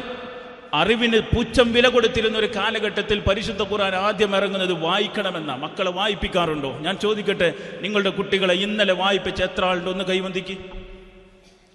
മാഷാ അല്ലാഹ്. ഞങ്ങൾ കാസർഗോഡ് ഭാഗത്ത് ഉണ്ടല്ലോ, ബുക്ക് എടുത്തിട്ട് തന്നെ ഉണ്ടാവില്ല. ഇന്നലെ ചോദിച്ചാൽ ഉണ്ടാവില്ല, മിഞ്ഞാന്നുണ്ടാവില്ല, തലേന്നുണ്ടാവില്ല, ഒന്നുണ്ടാവില്ല. ഒരു മാസത്തോളം പുസ്തകം എടുക്കാത്ത കുട്ടികളുണ്ട്. ചില കുട്ടികൾ, എല്ലാവരും നല്ല. പിന്നെ അവർ അവിടെ വന്ന് ഇവിടെ ജോലി ചെയ്ത് അവിടെ ജോലി ചെയ്യുന്ന ആളുകൾ പറയും മലപ്പുറത്ത് ഏതായാലും വിദ്യാഭ്യാസത്തിൻ്റെ വിഷയം ഉഷാറാണ്. അപ്പം ഞാൻ അതിലേക്ക് കൂട്ടത്തിൽ ചേർത്ത് വെക്കുക. ഇന്നലെ ഖുർആൻ ഓതിപ്പിച്ച എത്ര ആളുണ്ട്? അതുകൊണ്ട് മാഷാ അല്ലാഹ്, അത്ര മതി. നിങ്ങൾ പ്രാർത്ഥിക്കുക നിങ്ങളുടെ കുട്ടികൾക്ക് വേണ്ടി. അവർ നമ്മളെ കൈപിടിച്ച് കൊണ്ടുപോകണം. പിന്നെ ഒന്നും മറച്ചു വെക്കൊന്നും വേണ്ട. അവരോട് സങ്കടം പറയണം, എന്നിട്ട് അവരെ കൂട്ടിപ്പിടിക്കണം. എങ്കിൽ അവർ തെറ്റിപ്പോകൂല. 5 മണിയാകുമ്പോൾ സ്കൂൾ വിട്ട് നിങ്ങളെടുത്ത് എത്തും. കാരണം എന്താ പറയുക, എൻ്റെ ഉമ്മ ഒറ്റക്കാണെന്നുള്ള ബോധം ഉണ്ടാവും. നിങ്ങൾ ഫോണിലും അവർ വേറെ ലോകത്തുമാണെന്നുണ്ടെങ്കിൽ ഉമ്മാക്ക് എന്നെ വേണ്ട, എനിക്ക് ഉമ്മാനും വേണ്ട എന്നുള്ള രൂപത്തേക്ക് മാറും. നേരെ മറിച്ച് നേരം ഒന്ന് വൈകിയാൽ, 10 മിനിറ്റ് വൈകിയാൽ ചോദിക്കണം എന്തേ നേരം വൈകിയത്. കുട്ടി പറയും കൂട്ടുകാരൻ്റെ വീട്ടിൽ പോയതാ. ആയിക്കോട്ടെ, നാളെ ഉമ്മ ഇവിടെ ഒറ്റക്കാണ്, വെറുതെ നടക്കരുത് എന്ന് പറഞ്ഞാൽ ഒറ്റ വേട് മതി നിങ്ങളുടെ മക്കളെ തിരിച്ചു കൊണ്ടുവരാൻ. അതുകൊണ്ട് അത് മാത്രമാണ് ഓർമ്മപ്പെടുത്തുന്നത്. ഇനി എൻ്റെ വിഷയത്തിലേക്ക് ഞാൻ ചില കാര്യങ്ങൾ ഇങ്ങനെ ഓർമ്മപ്പെടുത്തി പോകാം. 11-ാമത്തെ ചാപ്റ്റർ സയ്യിദുൽ ഇസ്തിഗ്ഫാർ എന്ന പാപമോചന തേട്ടത്തിൻ്റെ നേതാവ് എന്നറിയപ്പെടുന്ന സയ്യിദുൽ ഇസ്തിഗ്ഫാർ എന്ന് പറയപ്പെടുന്ന പ്രാർത്ഥനയുമായി ബന്ധപ്പെട്ട വിഷയമാണ് സൂചിപ്പിച്ചു വച്ചിരുന്നത്. അതിൻ്റെ ചില ബാക്കി കാര്യങ്ങൾ കൂടി ഓർമ്മപ്പെടുത്തി സമയമാകുന്ന മുറക്ക് നമുക്ക് അവസാനിപ്പിക്കാം. സയ്യിദുൽ ഇസ്തിഗ്ഫാർ എന്ന് പറഞ്ഞാൽ, സയ്യിദ് എന്ന് പറഞ്ഞാൽ നേതാവ്, ഇസ്തിഗ്ഫാറിൻ്റെ നേതാവ്. അഥവാ നബി സല്ലല്ലാഹു അലൈഹി വസല്ലമ പറഞ്ഞു, ആരെങ്കിലും ഇത് രാവിലെ ചൊല്ലി വൈകുന്നേരത്തിൻ്റെ മുമ്പ് മരണപ്പെട്ടാൽ അവരെന്തുണ്ട്? സ്വർഗമുണ്ട്. ആരെങ്കിലും വൈകിട്ട് ചൊല്ലി നേരം വെളുക്കുന്നതിൻ്റെ മുമ്പ് മരണപ്പെട്ടാൽ അവന് സ്വർഗമുണ്ട്. അപ്പോൾ അല്ലാഹുമ്മ അൻത റബ്ബി ലാ ഇലാഹ ഇല്ലാ അൻത എന്ന് തുടങ്ങുന്ന ആ പരിശുദ്ധമായ പ്രാർത്ഥന നമ്മൾ ചൊല്ലണം. ഇന്ന് ചൊല്ലി ആരെങ്കിലും ഉണ്ടോ? ഇല്ലെങ്കിൽ ഒന്നും ചൊല്ലണം. 11ാമത്തെ ചാപ്റ്റർ എടുത്ത് നോക്കുക, ആദ്യം നോക്കി ചൊല്ലുക, പിന്നെ അത് മെല്ലെ മെല്ലെ ഓരോ ലൈന് ബൈഹാട്ടാക്കുക, ഓരോ സെൻറ്റൻസ്. ഇതെന്നും പ്രാർത്ഥിക്കുക. സ്വർഗമാണ് നമ്മുടെ മുമ്പിലുള്ള വാഗ്ദാനം. അതുകൊണ്ട് ഞാൻ നീട്ടിപ്പരത്തി സംസാരിക്കുന്നില്ല. ഏതായിരുന്നാലും ഈ ലോകത്ത് കഴിഞ്ഞുപോയ സകലമാന അമ്പിയാക്കന്മാരും അള്ളാഹുവിനോട് പാപമോചനം തേടിയിട്ടുണ്ട്. മഹാനായ ആദം അലൈഹിസ്സലാത്തു വസ്സലാം, നിങ്ങൾ ഈ നടക്കണത് എന്തിനാണ്? എന്തൊരു അത്യാവശ്യം ഉണ്ടായിട്ടാണ് നടക്കണത്? കുറച്ച് സമയോടെ 20 മിനിറ്റും കൂടി. ശരി. ആദം അലൈഹിസ്സലാത്തു വസ്സലാം ഒന്നാമത്തെ മനുഷ്യനാണ്. ഒന്നാമത്തെ മനുഷ്യനിൽ നിന്ന് തന്നെ പടച്ചവനോട് പാപമോചന തേട്ടം ഉയർന്നതായി പരിശുദ്ധ ഖുർആനിൽ നമുക്ക് കാണുവാൻ സാധിക്കും. ആദം അലൈഹിസ്സലാത്തു വസ്സലാമിനോടും ഹവ്വാ ബീവിയോടും പറഞ്ഞു, നിങ്ങൾ ഒരു മരത്തിൻ്റെ സ്വർഗത്തിൽ ഒരു മരത്തിൻ്റെ കനി ഭക്ഷിക്കരുത് എന്ന് പറഞ്ഞു. പക്ഷേ പിശാച്ച് വസ്വാസ് ഉണ്ടാക്കി. ആ പിശാച്ച് ഇന്നും ഇവിടെയുണ്ട്, വസ്വാസ് ഉണ്ടാക്കുന്നുണ്ട്. അതുകൊണ്ടാണ് നമ്മൾ തെറ്റുകളിലേക്ക് പോകുന്നത്. നോമ്പിന് തെറ്റ് കുറയും. കാരണം പിശാച്ചിൻ്റെ മറദത്വ ശയാത്തീൻ ബന്ധിക്കപ്പെടുന്ന, തെറ്റ് ചെയ്യണമെന്ന് തോന്നുമ്പോഴും പെട്ടെന്ന് നമുക്ക് ഓർമ്മ വരുന്നു നോമ്പാണല്ലോ, അപ്പോൾ തെറ്റ് വേണ്ട. ഞങ്ങളെ സാധാരണ ബാങ്ക് കൊടുക്കുമ്പോൾ തട്ടറുന്ന ആൾക്കാരുണ്ട്. നമ്മളെ സ്കൂളിലൊക്കെ ഉണ്ട്. ബാങ്ക് കൊടുക്കുമ്പോൾ ഒരു തട്ടടലോ. അപ്പോൾ നമുക്ക് നിർബന്ധിക്കാനൊന്നും പറ്റൂല, നിർബന്ധിക്കലുമില്ല. പക്ഷെ ഇങ്ങനെ പറയും, ബാങ്ക് കൊടുക്കണോടുകൂടി ഞാൻ പറയും, അള്ള കണ്ണുറന്നിക്കണ്, തട്ടിട്ടോളി. അപ്പോൾ ആകെ ഒരു ചളിഞ്ഞ രൂപത്തിലൊരു തട്ടടല. അത് ലാ ഇലാഹ ഇല്ലല്ലാഹ് പറയുമ്പോൾ അപ്പം പറയും, അള്ള ഉറങ്ങിക്കണ്, തട്ട് ഊരിക്കോളി. അപ്പോൾ പിന്നെ ആരും ഊരൂല. പിന്നെ മെല്ലെ മെല്ലെ 1 മുടി 2 മുടി 10 മുടി 100 മുടി ഫുള്ള് പിന്നെ അയച്ചിടും. അപ്പോൾ തെറ്റുകൾ എന്നുള്ളത് നിരന്തരം മനുഷ്യ ജീവിതത്തിൽ വന്നുകൊണ്ടിരിക്കുക. ഇന്നിങ്ങോട്ട് വരുമ്പോൾ എത്ര തെറ്റുകൾ ചെയ്തിട്ടുണ്ടാവും? കക്കലൊന്നല്ല, മോഷ്ടിക്കലൊന്നല്ല, സകലമാന സിനിമാ പോസ്റ്റർ എണ്ണി വരുന്ന ആൾക്കാരുണ്ടാവും. എല്ലാ സിനിമാ ടാക്കീസും അയിമെന്ന് മനസ്സിലാക്കിയേക്കും. കൊണ്ടോട്ടി എത്ര ഉണ്ട്, പുളിക്കുണ്ടോ, പുളിക്കെല്ലാം ഉണ്ടോയെന്ന് എനിക്കറിയില്ല, കോഴിക്കോട് എത്ര ഉണ്ട്, എല്ലാം സിനിമ കാണാൻ പോയിട്ടൊന്നും ഉണ്ടാവില്ല. പക്ഷെ അതിൽ അഭിനയിക്കുന്ന സകലമായ രംഗങ്ങളും ഇവർക്ക് മനസ്സിലായി. കാരണം ഓരോ പോസ്റ്ററും അടുത്ത പോസ്റ്ററിനെ മനസ്സിൽ കണക്ട് ചെയ്ത് വെച്ചേക്കുക. അപ്പോൾ അടുത്തത് ഇന്നതായിരിക്കും. ഇത് തെറ്റ് ചെയ്യാൻ വേണ്ടി പോയതല്ല, പോകുന്നിടത്തൊക്കെ തെറ്റ് ചെയ്യാനുള്ള സാഹചര്യം നമ്മുടെ മുമ്പിലുണ്ട്. അതാണ് ഈ ലോകത്തിൻ്റെ പ്രത്യേകത. എന്നിട്ട് ഇതിൻ്റെയൊക്കെ ഉള്ളിൽ നിന്നിട്ട് വേണം നമുക്ക് എന്ത് കിട്ടാൻ? സ്വർഗം കിട്ടാൻ. ഇതിൻ്റെയൊക്കെ ഉള്ളിൽ നിന്ന് വേണം നമുക്ക് എന്തിനെ കിട്ടാൻ? സ്വർഗം കിട്ടണമെങ്കിൽ. അത് വെറുതെ കിട്ടുമോ? വെറുതെ കിട്ടൂല. കുറച്ച് കഷ്ടപ്പാടാണ്. കണ്ണടക്കേണ്ടിടത്ത് കണ്ണടക്കണം, നാവ് പിടിച്ചു വെക്കേണ്ടിടത്ത് പിടിച്ചു വെക്കണം, കൈകൾ ചലിപ്പിക്കാൻ പാടില്ലാത്തിടത്ത് ചലിപ്പിക്കാൻ പാടില്ല. പിശാച്ച് പറ ഇങ്ങനെ ചലിപ്പിച്ചോ, അയിമന്ന് നോക്കി നോക്ക്, അയിമന്ന് ലൈക്ക് കൊടുത്ത് നോക്ക്, അയിമന്ന് ഷെയർ ചെയ്ത് നോക്ക്. ഇന്നത്തെ നാവ് ഇന്നത്തെ മൊബൈലാണ്. മനസ്സിലാകണ്ടോ? എല്ലാ അയ്യബത്തും നമീമത്തും എവിടെ ഉണ്ട്? മൊബൈലിലുണ്ട്. ആദം അലൈഹിസ്സലാത്തു വസ്സലാമിന്റെ പ്രാർത്ഥന ഇങ്ങനെയാണ്: ഖാലാ റബ്ബനാ ളലംനാ അൻഫുസനാ വഇല്ലം തഗ്ഫിർ ലനാ വതർഹംനാ ലനകൂനന്ന മിനൽ ഖാസിരീൻ. ആദമും അതുപോലെ തന്നെ ഹവ്വാ ബീവിയും ഒരുമിച്ച് റബ്ബിനോട് തേടുകയാണ്: റബ്ബനാ, ഞങ്ങളുടെ റബ്ബേ, ളലംനാ അൻഫുസനാ, ഞങ്ങൾ സ്വമേധയാ ഞങ്ങളിൽ നിന്ന് തെറ്റ് വന്നു പോയിട്ടുണ്ട്. വഇല്ലം തഗ്ഫിർ ലനാ, നീ ഞങ്ങൾക്ക് പുറത്തു തന്നിട്ടില്ലെങ്കിൽ, വതർഹംനാ, നീ ഞങ്ങളോട് കാരുണ്യം കാണിച്ചിട്ടില്ലെങ്കിൽ, ലനകൂനന്ന മിനൽ ഖാസിരീൻ, ഞങ്ങൾ നഷ്ടക്കാരുടെ കൂട്ടത്തിലാകുമായിരുന്നല്ലോ റബ്ബേ, ഞങ്ങൾ നഷ്ടക്കാരുടെ കൂട്ടത്തിൽ പെട്ടുപോകുമല്ലോ. ഏതാണ് ഇവിടുത്തെ നഷ്ടമെന്നറിയുമോ? കത്തിജ്വലിക്കുന്ന തീജ്വാലകൾ ശരീരത്തെ ചൂടും മൂടിക്കൊണ്ടിരിക്കുന്ന ആ നരകമാകുന്ന ഇവിടുത്തെ നഷ്ടം. സ്വർഗത്തിൽ നിന്ന് നഷ്ടപ്പെടുക എന്ന് പറഞ്ഞാൽ നരകാണ് കിട്ടുക എന്നർത്ഥം. നരകത്തിൻ്റെ പ്രത്യേകത എന്ന് പറയുന്നത് ഒരു ചെറിയ ചെരുപ്പിട്ട് കൊടുക്കും. എത്ര ചെറിയ ചെരുപ്പ് എന്ന് പറഞ്ഞാൽ നമുക്ക് പറയാം. നരകത്തിലെ മനുഷ്യന്മാരെ വലിപ്പം എത്ര എന്നറിയോ?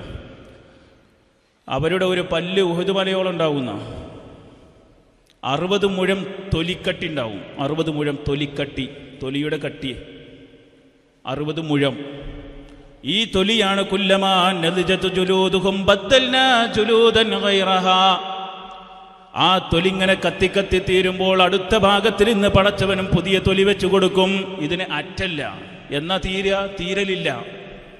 അലൈഹിം നാറും മുസദാ, അതിനെ തീ കൊണ്ട് കത്തിക്കപ്പെട്ടുകൊണ്ട് മനുഷ്യനെയും ജിന്നിനെയും കല്ലുകളെയും ഇട്ട് കത്തിക്കുന്ന നരകം. അടിയും മുടിയും എല്ലാ ഭാഗവും നരകത്തിൽ തീ മാത്രമാണ്. എന്നിട്ട് അല്ലാഹു പറയാ അലൈഹിം നാറും മുസദാ, അതിൻ്റെ മീതെ കൂടി ഒരു മൂടിയിട്ട് കൊടുക്കും. ആ മൂടിയാകട്ടെ അലൈഹിം നാറും മുസദാ, മൂടിയും തീയാണ്. ഇട്ടുകൊടുക്കുന്ന മൂടി എന്താണ്? തീയാണ്. ആ മൂടിയിട്ടാൽ പിന്നെ നരകം പിന്നെ തുറക്കണില്ല എന്നാണ് മനസ്സിലാവുന്നത്. അതിൽ പിന്നെ ഒറ്റ തൗഹീദുള്ളവന് പിന്നെ അതിലുണ്ടാവല്ലോ, ഒക്കെ സ്വർഗത്തേക്ക് എത്തിയേക്കും. മുസ്ലിങ്ങളിൽപ്പെട്ട ദുനിയാവിൽ മുസ്ലിമായ ആളുകൾ അതിലുണ്ടാവും. കാരണം ഓൻ ശിർക്ക് ചെയ്തിട്ടുണ്ട്. അത് വളരെ ഗൗരവത്തിൽ പഠിപ്പിച്ചുകൊണ്ട് നജാത്തിയെ പറഞ്ഞിട്ടുണ്ടാവും. ശിർക്ക് ചെയ്താൽ പ്രിയപ്പെട്ടവരെ നമ്മൾ എത്ര തട്ടിട്ടിട്ടും കാര്യമില്ല, ഏത് വലിയ തൊപ്പി വെച്ചിട്ടും കാര്യമില്ല, തൊപ്പിനും തട്ടനെയും മോശാക്കല്ല.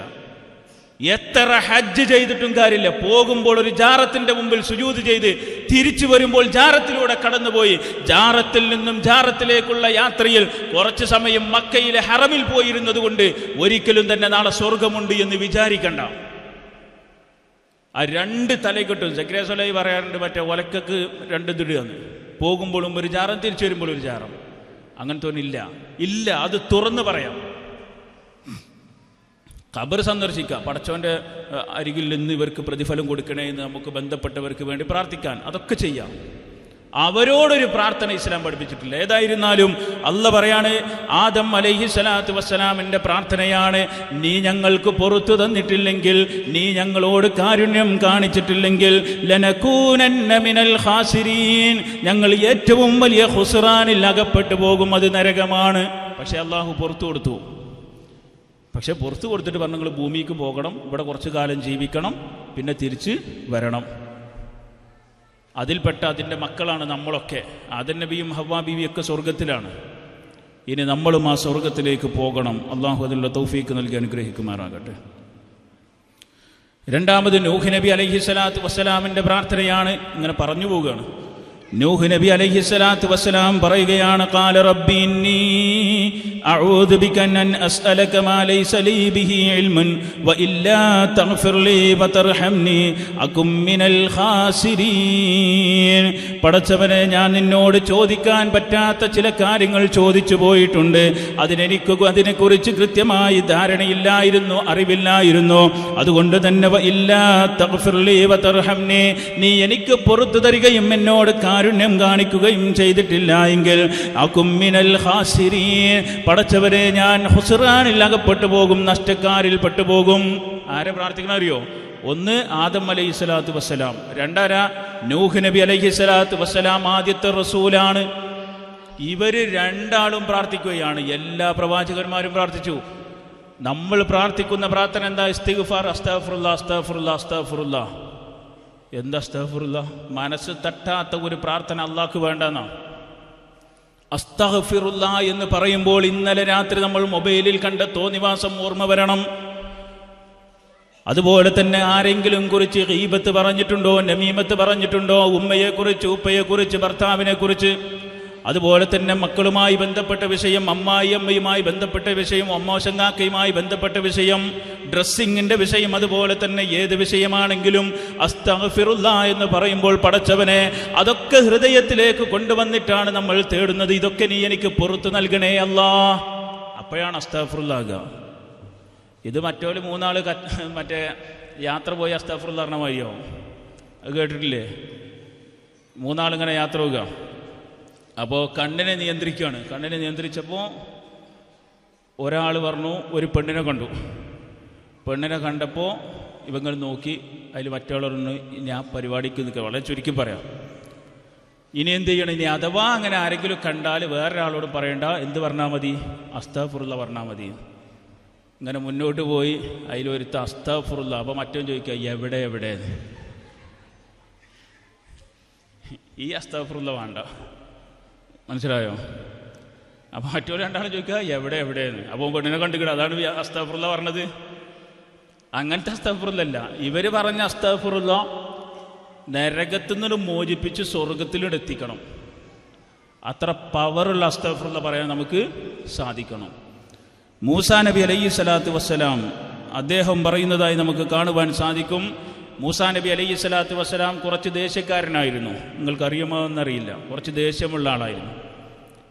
ഒന്ന് പറഞ്ഞാൽ രണ്ടാമത്തേന് പ്രവാചകനാകുന്നതിൻ്റെ മുമ്പ്, അത് തൗറാത്ത് സ്വീകരിക്കാൻ പോകുന്ന സമയത്തും നമ്മൾ കണ്ടിട്ടുണ്ട് ഖുർആനിൽ. ഏതാണ് സമയം? സാമിരി എന്ന് പറയുന്ന വ്യക്തി ഇവർക്കൊരു പശുക്കുട്ടിനെ ആരാധിക്കാൻ വേണ്ടി ഉണ്ടാക്കി കൊടുത്തില്ലേ? അപ്പോൾ ഇതിങ്ങനെ തിരിച്ച് തൗറാത്തുമായി വരുന്ന സമയത്ത് മൂസാ നബി അലൈഹി സ്വലാത്തു വസ്സലാം കാണുന്ന കാഴ്ച ഇതാണ്. ഈ ഫിർഔനിൽ നിന്ന് രക്ഷപ്പെടുത്തി കൊണ്ടുവന്ന സ്രഷ്ടാവിനെ, അള്ളാഹുവിനെ നേർക്കുനേരെ കണ്ടതുപോലെ അവർ കണ്ടിട്ടുണ്ട്. അവരുടെ മീതെ സീനാ പർവ്വതം ഇങ്ങനെ ഉയർത്തിപ്പിടിച്ചിരിക്കണ്, മന്നയും സെൽവയും ഇങ്ങനെ ഇറക്കി കൊടുത്തിട്ടുണ്ട്. ഇങ്ങനെയൊക്കെ കാണിച്ചു കൊടുത്തിട്ട് എന്നിട്ടും ഈ ഫിറോവിനിൽ നിന്ന് രക്ഷപ്പെട്ട് വന്നപ്പോൾ ഇവരെന്തുണ്ടാക്കി? സാമിരി എന്ന് പറയുന്ന ഒരാളെന്ത് ചെയ്തു? അവിടെ കൈകളിലുണ്ടായിരുന്ന ഗോൾഡൊക്കെ പാടെ ഉരുക്കിയിട്ട്, സിൽവറൊക്കെ ഉരുക്കി കളഞ്ഞിട്ട് അതിനൊരു പശുക്കുട്ടിൻ്റെ, ഒരു മുക്രയിടുന്ന പശുക്കുട്ടീൻ്റെ, ഒരു ഹുവാറുണ്ടാക്കുന്ന ഒരു പശുക്കുട്ടിയെ രൂപം ഉണ്ടാക്കി. എന്നിട്ട് അതിൻ്റെ മുമ്പിൽ സുജൂദ് ചെയ്തിരിക്കുക. നഊദുബില്ല.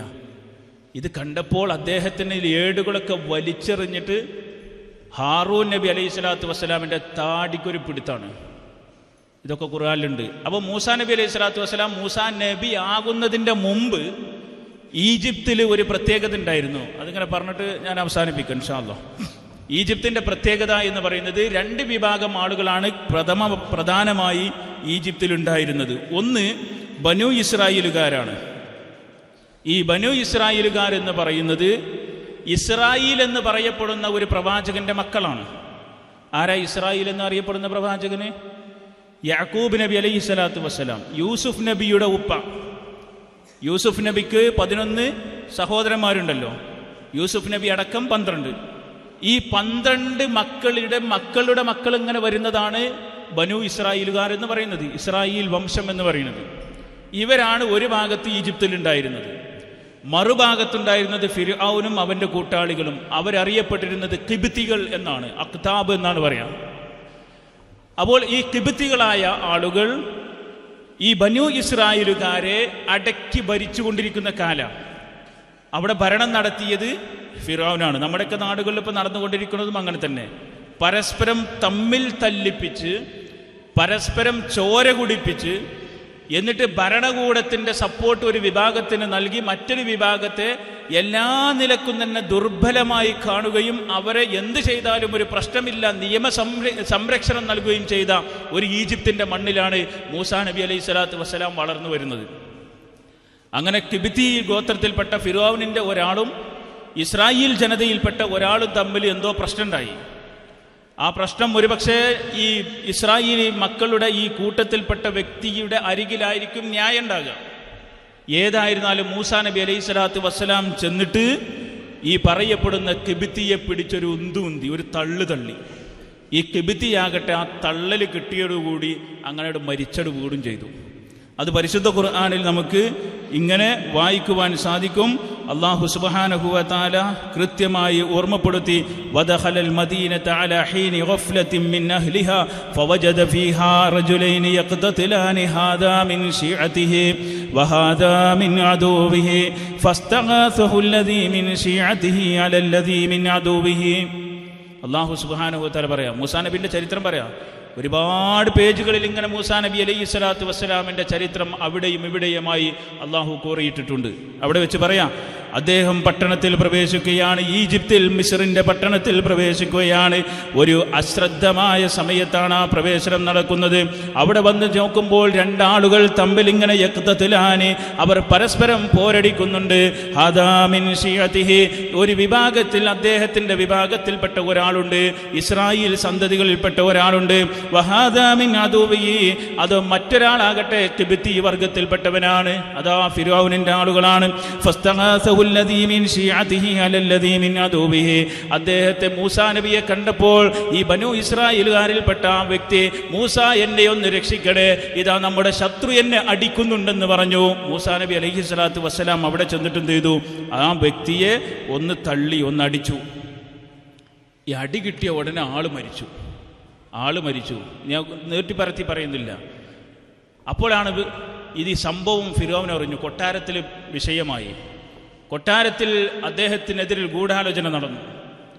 അപ്പോൾ ഒരാൾ ഓടി വന്നിട്ട് മൂസാ നബിയോട് പറഞ്ഞു, മൂസ ഇന്നന്നാസ യഅ്തമിറൂന ബിക, നിന്നെ കൊടുക്കാൻ വേണ്ടി കൊട്ടാരത്തിൽ ചില ഗൂഢാലോചനകൾ നടക്കുന്നുണ്ട്, അതുകൊണ്ട് ഇവിടെ നിന്ന് ഓടി രക്ഷപ്പെടണം. അദ്ദേഹം ഓടിയെത്തുന്നത് മദിയനിലാണ്. അങ്ങനെയാണ് മദിയനിലെത്തുന്നത്. ഈ മദിയനിലെത്തിയപ്പോൾ അവിടെ ശുഐബ് നബി അലൈഹി സ്വലാത്തു വസ്സലാമാണ് അവിടെയുള്ളത്. അവിടെ ചെന്നു ഒരു കിണറിൻ്റെ വക്കത്ത് ഇങ്ങനെ അദ്ദേഹം വിശ്രമിച്ചിരിക്കുമ്പോൾ 2 കുട്ടികൾ വന്നു, പെൺകുട്ടികൾ വന്നു. അവർ ആടുകൾക്ക് വെള്ളം കൊടുക്കാൻ വേണ്ടി നിൽക്കുന്നു. പക്ഷേ കൊടുക്കാൻ സാധിക്കുന്നില്ല. മൂസാ നബി അലൈഹി സ്വലാത്തു വസ്സലാം വെള്ളം കോരിക്കൊടുക്കുന്നു.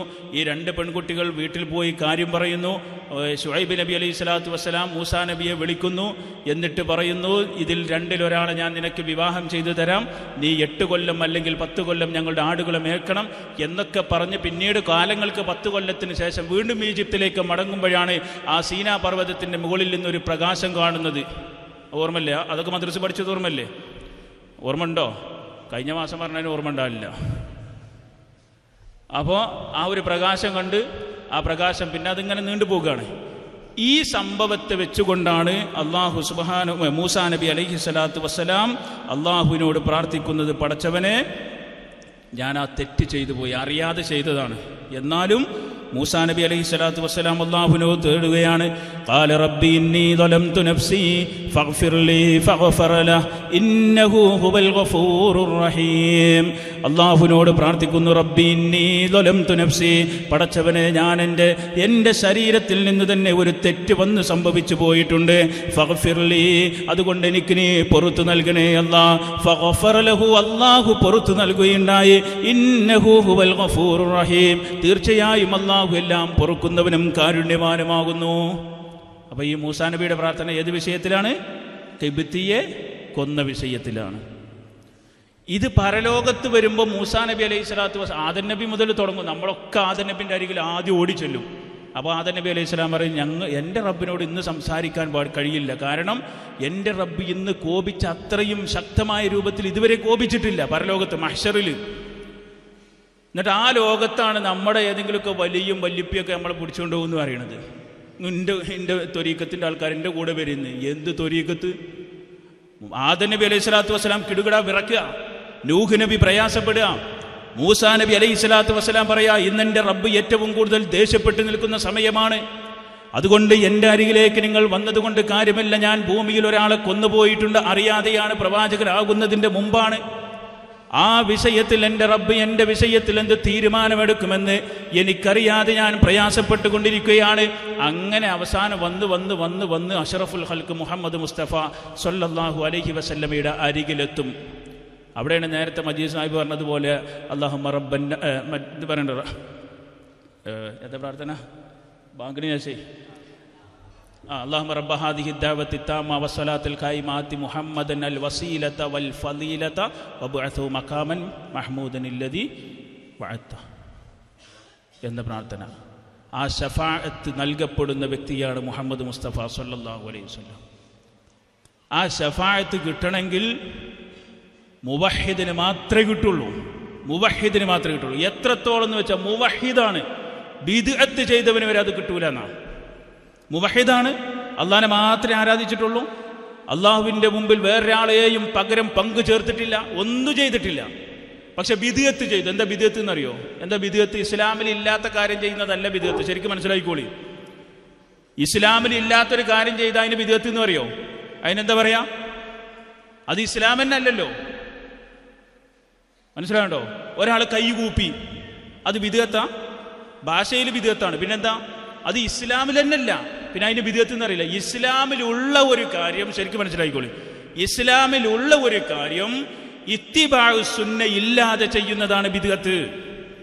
ഇസ്ലാമിലുണ്ട്, ഖുർആനോത്ത് ഇസ്ലാമിലുണ്ട്, പിന്നെ മരിച്ചോർത്തൊരോത്ത് പ്രത്യേകം ഇസ്ലാമിലില്ല. അപ്പൊ ഖുർആനോത്ത് ഇസ്ലാമിലുണ്ട്, അതിന് സമയം നിർണയിച്ചു കൊടുത്താൽ അത് ബിദ്അത്ത്. വളരെ സിമ്പിളായിട്ട് നമുക്ക് മനസ്സിലാവും. ഒരാൾക്ക് എല്ലാ ദിവസവും ഞായറാഴ്ചയാണ് അവന് ഖുർആൻ ഓതാനൊക്കെ പറ്റിയ നല്ല സമയം, ജോലിയൊന്നുമില്ല. അപ്പോൾ ഒരാൾ എന്ത് ചെയ്തു? എന്നും ഒരു ജുസ് ഞായറാഴ്ച ഖുർആൻ ഓതും. ഓതാ, പ്രശ്നമൊന്നുമില്ല. ഞായറാഴ്ച ഓതാ, ശനിയാഴ്ച ഓതാ, വെള്ളിയാഴ്ച ഓതാ, എപ്പോഴും ഓതാ. എന്നാൽ ഒരു പണ്ഡിതൻ ആരെങ്കിലും ഒരാൾ എഴുതി വെക്കുക, അല്ലെങ്കിൽ ഒരാൾ വിചാരിക്കുക ഞായറാഴ്ച സുബൈക്ക് ശേഷം ഒരു ജുസു ഖുർആൻ ഓതൽ പ്രത്യേക സുന്നത്താന്ന് പറഞ്ഞാൽ അതെന്തായി? ബിദ്അത്തായി. അപ്പോൾ ഖുർആൻ ഓതൽ ഖുർആൻ ഇസ്ലാമിലില്ലതല്ലേ? ആണ്. ഇസ്ലാമിൽ ഉള്ള ഒരു കാര്യത്തിന് വ്യത്യസ്തമായ രൂപവും ഭാവവും സമയവും നിർണ്ണയിക്കുമ്പോൾ അതിനാണ് ബിദ്അത്ത് എന്ന് പറയുന്നത്. ഇനി നിങ്ങൾ ആലോചിച്ച് നോക്കി, ഇങ്ങനെ ഓതിയ ഒരാൾ നാളെ പരലോകത്ത് വരുമ്പോൾ അള്ളാഹുവിൻ്റെ റസൂൽ സല്ലല്ലാഹു അലൈഹി വസല്ലം പറയും സുഹഖൻ സുഹഖൻ ലിമൻ ബദ്ദല ബഅദി, അല്ലെങ്കിൽ ലിമൻ ഗയ്യറ ബഅദി, എനിക്ക് ശേഷം മതത്തിൽ മാറ്റം വരുത്തിയവരെ നിങ്ങൾ പോകൂ. അവർ അള്ളാഹനല്ലാതെ വിളിച്ച് പ്രാർത്ഥിച്ചിട്ടൊന്നുമില്ല, പിന്നെ ബിദ്അത്ത് ചെയ്തു. എങ്കിൽ ബിദ്അത്ത് ചെയ്തവർക്ക് പോലും സ്വർഗം ഹറാമായി തീരുമെങ്കിൽ പ്രിയപ്പെട്ടവരെ, ഇവിടെയുള്ള ഏതെങ്കിലും ഒരാളെ വിളിച്ച് പ്രാർത്ഥിച്ച ആ നാവും ചുണ്ടുമായിട്ടാണ് നാളെ മയ്യത്ത് കട്ടിലേറി പോകുന്നത് എങ്കിൽ നിങ്ങൾ ഇപ്പോൾ പ്രാർത്ഥിച്ച 3 പ്രവാചകന്മാരുടെ പ്രാർത്ഥന നമ്മൾ പഠിച്ചു. ഒന്ന് ആദം നബി അലൈഹി സ്വലാത്തു വസ്സലാം എന്താ പ്രാർത്ഥിച്ചത്? റബ്ബനാ ളലംനാ അൻഫുസനാ. മറ്റൊന്ന് നൂഹ് നബി അലൈഹി സ്വലാത്തു വസ്സലാം റബ്ബി. അതുപോലെ തന്നെ മൂസ അലൈഹി സ്വലാത്തു വസ്സലാം റബ്ബി. ഏതെങ്കിലും ഒരു വദ്ദും സുവാവും യൗസും യൗക്കും നസുറും അതുപോലെ തന്നെയുള്ള ഒരുപാട് ആളുകൾ, ഇതൊക്കെ മഹാന്മാരാണ് എന്നാണ് മുഫസ്സിറുകൾ രേഖപ്പെടുത്തിയത്. നൂഹ് നബി അലൈഹി സ്വലാത്തു വസ്സലാമിൻ്റെ സമൂഹത്തിൽ ജീവിച്ച ആളുകളാണ്. ഏതെങ്കിലും ഒരു പ്രവാചകൻ യാ വദ് യാ സുവാ എന്ന് വിളിച്ചിട്ടുണ്ടോ? ഇല്ലല്ലോ. ഞാൻ ചോദിക്കട്ടെ, ഇവിടെയുള്ള ഏതെങ്കിലും, ഞാൻ ഒരു പ്രാവശ്യം പറഞ്ഞതാണ്, നജാത്തി സൂചിപ്പിച്ചിട്ടുണ്ടാവും, വിഷയത്തിൻ്റെ പൂർണ്ണതയ്ക്ക് വേണ്ടി പറയാം. ഇവിടെ നമ്മൾ മുനമ്പത്ത് ബീവിയെ, അതല്ലെങ്കിൽ എന്താ ബദരീങ്ങളെ എന്നൊക്കെ വിളിക്കുമ്പോൾ അതിൻ്റെയൊക്കെ മുമ്പ് വിളിക്കേണ്ടത് ആരെന്നറിയോ? ആരെ വിളിക്കേണ്ടത്? ഈസാ നബിനെ വിളിക്കണം, യേശുവെ എന്ന് വിളിക്കണം, ഈസാ എന്ന് വിളിക്കണം, യേശു എന്ന് വിളിക്കണ്ട, ഈസാ നബി എന്ന് വിളിച്ചു നോക്കി നിങ്ങൾ. നമ്മൾ മുസ്ലിങ്ങളാണോ? ആണോ? ഈസാ നബിയെ എൻ്റെ പാപം പുറത്തു തരണേ എന്ന് പറയുന്നവർ മുസ്ലിമാണ് എന്ന് പറയുന്നവരൊന്ന് കയ്യൊന്തിക്ക്. ഞാൻ ചോദിക്കട്ടെ, ഈസാ നബി അലൈഹി സ്വലാത്തു വസ്സലാമിനേക്കാളും വലിയ ഏതെങ്കിലും ഒരു വലിയനെ ഈ പ്രപഞ്ചത്തിൽ കാണിച്ചു തരാൻ പറ്റുമോ നിങ്ങൾക്ക്? എന്താ ഈസാ നബിനെ വിളിക്കാത്തത്? ഇവിടുത്തെ ഒരൊറ്റ ഉസ്താദുമാരും എന്താ ഈസാ നബി എന്ന് പറഞ്ഞോളി എന്ന് പറയാത്തത്? കാരണം പിന്നെ അയാൾക്ക് ആ സ്റ്റേജ് മേട് കയറാൻ പറ്റൂല എന്ന് ബോധ്യമുണ്ട്. ഇനി കുറച്ചുകൂടി കഴിഞ്ഞാൽ ചിലപ്പോൾ പറയിപ്പിക്കും. ഇപ്പൊ പറയാൻ പറ്റുന്നില്ല. പരിശുദ്ധ ഖുർആനിൽ ഇന്നും ജീവിച്ചിരിക്കുന്ന പ്രവാചകനാണ്, മരിച്ചിട്ടില്ല പ്രവാചകൻ. ഈസാ നബി മരിച്ചിട്ടില്ല. ഈസാ നബി അലൈഹി സ്വലാത്തു വസ്സലാം ഡമാസ്കസിൽ വെളുത്ത മിനാരത്തിന്റെ അരികിൽ ഈ പറയപ്പെടുന്ന മലക്കുകളുടെ ചിറകുകളിൽ 2 കൈകൾ വിരിച്ചുകൊണ്ട് ഇൻഷാ അല്ലാഹ് നാളെ ഡമാസ്കസിന്റെ തീരത്ത് വന്നു വരും. അദ്ദേഹത്തിന്റെ നെറ്റിത്തടമൊക്കെ വിയർത്തിങ്ങനെ ഒലിക്കുന്ന രൂപത്തിലാണ് എന്നൊക്കെ ഞാൻ മനസ്സിലാക്കിയത്, അല്ലാഹു ആലം. അങ്ങനെ വരും ഈസാ നബി അലൈഹി സ്വലാത്തു വസ്സലാം. പിന്നീട് മരിക്കും. മരിക്കാതെ ഇന്നും പടച്ച റബ്ബിന്റെ അരികിൽ ജീവനോടെയുള്ള ഈസാ നബിയെ വിളിക്കുന്നവൻ ഒരു നസ്രാണിയും ക്രൈസ്തവനും ഇവിടെ എന്നോ മണ്ണോട് മണ്ണ് പോയ ഒരു സാധാരണക്കാരനായി ജീവിച്ച് ആരോ കൊടുത്ത വലിയന്റെ പട്ടവും ചാർത്തി ജീവിക്കുന്ന ഒരു മനുഷ്യനെ വിളിച്ചു തേടുന്നവൻ മുസ്ലിമും എന്ന് പറയാൻ എവിടെയാണ് നമുക്ക് തെളിവുള്ളത്? ഇനി മറിയം ബീവിയെ വിളിച്ചു തുടങ്ങക്ക്. മറിയം ബീവിയുടെ പ്രത്യേകത എന്താ? മറിയം ബീവിയുടെ അരികിലേക്ക് സക്കരിയ നബി അലൈഹി സ്വലാത്തു വസ്സലാം കയറി ചെല്ലും. എവിടെന്നറിയോ? ഇന്ന് പലസ്തീനിന്റെ മണ്ണിൽ ഗസ്സയുമായി സംസാരിക്കുമ്പോൾ അതേ പലസ്തീനിന്റെ മസ്ജിദുൽ അഖ്സയുടെ മിഹ്റാബില് അവിടെ മറിയം ബീവി ഇരിക്കുക.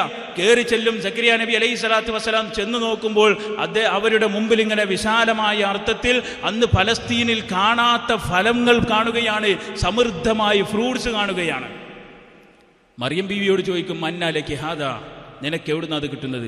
ഖാലത്ത് ഹുവ മിൻ ഇൻദില്ലാ, ഇത് അള്ളാന്റെ അടുത്ത് നിനക്ക് നേരിട്ട് തരിക. വിളിച്ചൂടെ മറിയമേ എന്ന്? എന്തേ വിളിക്കാത്തത്? മറിയമേ എന്ന് വിളിക്കുന്നതിനേക്കാൾ വലുതാണോ മുനമ്പത്ത് ബീബിയെ എന്നെ രക്ഷിക്കണേ എന്ന് പറയുന്നത്? അതല്ലെങ്കിൽ ഇവിടെയുള്ള ഏതെങ്കിലും ഒരു വലിയത്തിനെ വിളിക്കുന്നത്? പലസ്തീനിന്റെ മണ്ണിൽ ജീവിച്ച് മരണപ്പെട്ടു പോയ ഈസാ നബിയുടെ ഉമ്മയായ മറിയം ബീവി അലൈഹി സ്വലാത്തു റളിയല്ലാഹു അൻഹയെ എന്തുകൊണ്ട് വിളിക്കുന്നില്ല? എന്തേ മറിയമേ കാക്കണേ എന്ന് പറയുന്നവൻ ക്രിസ്ത്യാനിയും ഈ പറയപ്പെടുന്ന മറിയമേ അതല്ലെങ്കിൽ മറ്റുള്ളവരെ വിളിക്കുന്ന ആള് മുസ്ലിമോ ആകുന്നത് എന്തിന്റെ മാനദണ്ഡത്തിന്റെ അടിസ്ഥാനത്തിലാണ്?